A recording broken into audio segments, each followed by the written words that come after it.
शेतकरी मित्रांनो, तुमच्यासाठी अतिशय महत्त्वाची माहिती, हा व्हिडिओ शेवटपर्यंत बघा. हे बघा मित्रांनो, कृषी यांत्रिकीकरण योजना नेमकं काय आहे थोडक्यात माहिती आहे का? खूप महत्त्वाचं आहे मित्रांनो. या ठिकाणी शेतामध्ये यंत्र खरेदी करण्याकरता शासन तुम्हाला अनुदान देते. मग ते यंत्र कशा पण कुठलं पण असो, ट्रॅक्टर असो, ड्रोन असो, काही पण असो, ठीक आहे. सर्व यंत्र याच्यामध्ये येऊन जातात.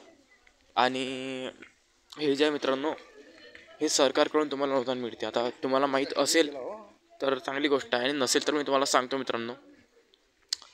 तर बघा, महाडीबीटी पोर्टलवर आता यादी जाहीर झालेली आहे. ज्यांची नावं 40,000 शेतकऱ्यांची नावं महाराष्ट्रामध्ये जाहीर झालेली आहे, म्हणजे प्रत्येक जिल्ह्यामध्ये जाहीर झालेली आहे या ठिकाणी. तर ते यादीमध्ये बघून तुम्ही ठरवू शकता की तुमचं नाव आहे की नाही, तुम्ही तपासून घ्या. तर ज्यांनी अर्ज केला असेल त्यांनी तपासून घ्या आपापलं नाव. तर काय आहे, मी याच्या आधीसुद्धा व्हिडिओ बनवला होता की कशाप्रकारे तुम्हाला अनुदान मिळते या महाडीबीटी पोर्टलवरती. आता ज्यांनी याच्या आधी माझा व्हिडिओ बघितला असेल ते आता शेतकऱ्यांना या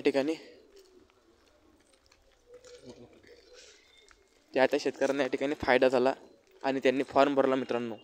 आणि फॉर्म भरल्यानंतर आता शेतकऱ्यांना या ठिकाणी काय झाला, लाभ झाला.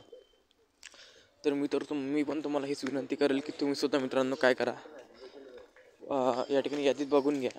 आता माझा व्हिडिओ बघून महाराष्ट्रातल्या लाखो शेतकऱ्यांनी फॉर्म भरला, त्यांचा फायदा झाला. तर मी सुद्धा तुम्हाला तेच सांगेल की तुम्हीसुद्धा हे सांगेल की तुम्ही योजनांचा लाभ घ्या आणि फायदा घ्या मित्रांनो, ठीक आहे. आणि तुम्ही आता या व्हिडिओच्या डिस्क्रिप्शन बॉक्समध्ये जा आणि बघून घ्या कुठल्या जिल्ह्यामध्ये किती यादी किती लोकांची यादी जाहीर झाली, म्हणजे 1,000, 2,500, 2,000 असं, ठीक आहे. तर या व्हिडिओच्या डिस्क्रिप्शन बॉक्समध्ये मी सर्व जिल्ह्यांचे सर्व जिल्ह्यांचे जे आकडेवारी आहे टाकलेली आहे, ठीक आहे. आपल्या महाराष्ट्रात जेवढे जिल्ह्यात तेवढे, ठीक आहे. जसं की बुलढाणा, परभणी, हिंगोली, सातारा, सांगली, सोलापूर, कोल्हापूर, छत्रपती संभाजीनगर, हिंगोली, बीड, परभणी. तर तुम्ही काय करा, या व्हिडिओच्या डिस्क्रिप्शन बॉक्समध्ये जा आणि संपूर्ण जे जिल्हे टाकलेले मी त्या जिल्ह्याच्या समोर त्यांची आकडेवारी बघून घ्या. म्हणजे तुमच्या जिल्ह्यात किती जणांचे नावं यादीमध्ये आलं, ठीक आहे. आणि ते झाल्याच्या नंतर तुम्हाला ग्राहक सेवा केंद्रावरती जायचं आहे आणि ग्राहक सेवा केंद्रावरती जाऊन तुमचं यादीमध्ये नाव बघा आलं काय, ठीक आहे.